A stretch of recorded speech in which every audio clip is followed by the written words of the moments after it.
All right, and we are back here on the GSMC Sports Podcast. And for the final part of the show, we are now going to talk about the teams that need to nail their drafts. So the draft is this week, starts on Thursday. All of our questions will be answered. And let's get into the teams. So I think, we'll start off with the team that I root for, and that is the New York Giants. The New York Giants are probably like the number one team that needs to nail their draft, in more ways than one. This team, for years now, they have been searching for consistency. Many Giant fans thought, including myself, that 2022 was the beginning of something special. Now, that season came to a crashing end when they went to Philadelphia and the Eagles steamrolled them. But, yeah, it's just been regression the last couple of years. 6 wins in 2023, 3 wins in 2024. And the Giants were busy in the offseason. They revamped their quarterback room. They signed guys in the secondary. Brought back some guys in-house. Darius Slayton they brought back, which I thought was a big surprise. Did not expect him to come back. But this is a team that needs to nail it because there are jobs on the line with this draft. Joe Schoen and Brian Daboll are on the hot seat. And if the Giants don't get it done this year, they're gone. It's as simple as that. They have the number 3 overall pick. And what I would like to see them do, and you guys have heard me say this all the time since we started talking about the draft, is you take best player available at 3, and then you take a quarterback. Whether you have to trade back into the first round to get it or you take him in the second round, that's what I want them to do. Now, they could surprise all of us because there's some people that are speculating that they will take Shedeur Sanders with the number 3 pick. I don't think they should do that. I think you're making a mistake. Take best player available and then trade back in to get your quarterback. Your quarterback position is not as much of a need as it was prior to free agency. Now, you still need to find your long-term answer because, Russell Wilson, who knows if he's going to be with the Giants beyond 2025, and we know what Jameis Winston is. Again, don't want to disrespect Jameis, but he's a walking interception. Sorry. Now, when I went to the game and watched him play against the Ravens, he didn't throw a pick. Now, he should have. He should have thrown a couple because there were some that the Ravens dropped where it's like, what are you guys doing? And that costed them the game, really. But they need to nail this draft. They have a lot of holes. The interior of the offensive line, quarterback, not just with quarterback. Like I said, interior of the offensive line. I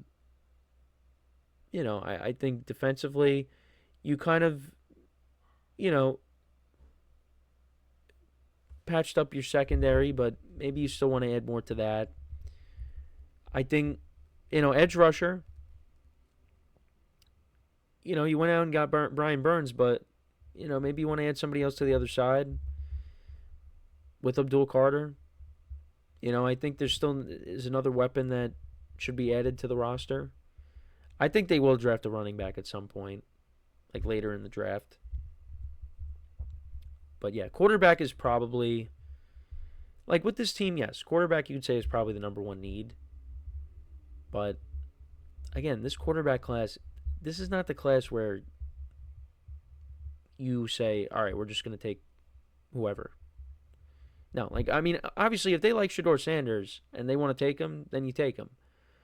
But if you think you can get better value, which you definitely can at 3, you take best player available. And that is whether it's Travis Hunter or if it's Abdul Carter. So that's one team. And the other teams around them, the Tennessee Titans.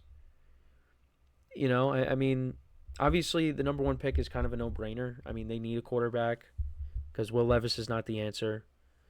Um, some of the free agent signings from last year didn't really pan out. They brought in Tyler Boyd, and that didn't pan out. They definitely need some help with that team. On both sides of the ball. You still got Calvin Ridley, you got Tony Pollard, and they weren't bad signings. They both produced. But you definitely need more weapons on that side of the ball for your young quarterback. Defensively, still a solid unit, but they'll definitely add to it in this draft. Now this is going to be, I mean, now you're going into year 2 with this new regime, but now it's going to be year 1 with the quarterback that they want, if that's what they end up doing. So, but yeah, no, the Titans, last couple of years have been disappointing. They were, on top of the division, but not so much anymore. The Browns, yeah, I mean, I do think that, there are jobs on the line coming up here. They got to have a good draft, and all signs point to them taking Travis Hunter, playing opposite of Jerry Jeudy on offense, and then, he'll be playing in the secondary. That would add excitement. That would give the fans, excitement, getting him. And obviously, they paid Myles Garrett in the offseason. But they need to go out and have a good draft. And, I think there needs to be, depth for the offensive line. They could address that. The defense is, still pretty good. But, I think we look at the Browns. I mean, the quarterback play last year was a big issue.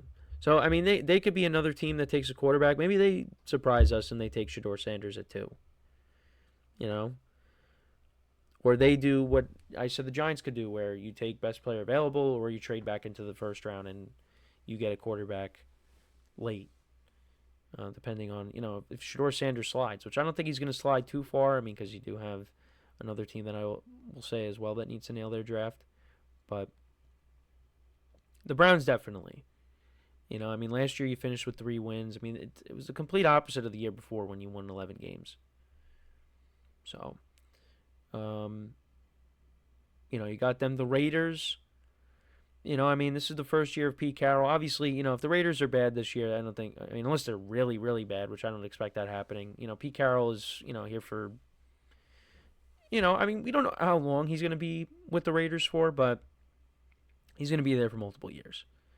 And they need a lot of offensive talent, I think. The whole roster needs a lot of work, but I think, you need to add more to this offense. And I think with their first pick, I think it's going to be Ashton Genty. I've said that all along.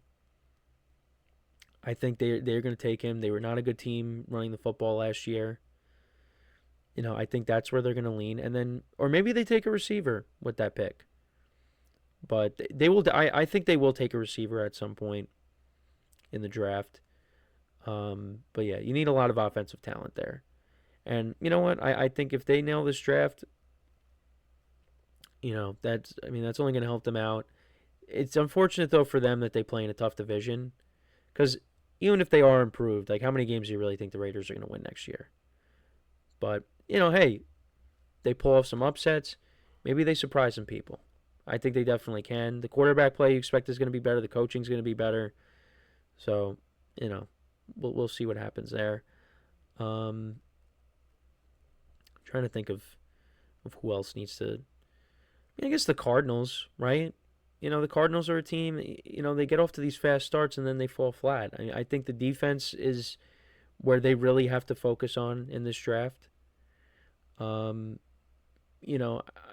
they add some offensive talent in this draft? Sure. But, you got running backs. You got, you just paid Trey McBride, Marvin Harrison Jr. If you want to add another receiver opposite of him, could. But they need to nail this draft on the defensive side of the ball.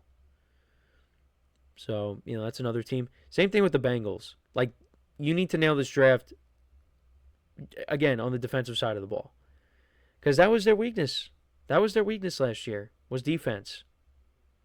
If they can improve this defense, and then you have everybody coming back next year, Joe Burrow, T. Higgins, Jamar Chase, now they're signed, they're ready to go.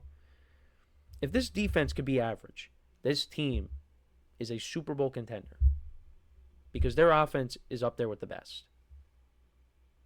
And, if you didn't get off to a slow start, if your defense, could have got a few stops here or there, you'd be in the playoffs, and who knows what would happen. So the Bengals are an easy one, too. Because I think also if you have another bad year, Zach Taylor's gone. I think there's no question. He's gone. If they miss the playoffs, he's gone. But then you could say, well, it's Cincinnati. Look how many years Marvin Lewis was the head coach. So we shall see. I think the Colts as well. That's another team. This is now year 3 with Shane Steichen. I mean, obviously the quarterback position, we'll see what happens there with Anthony Richardson, and they brought in Daniel Jones. But, I think they need to nail their draft defensively. I think there needs to be some upgrades. So, yeah.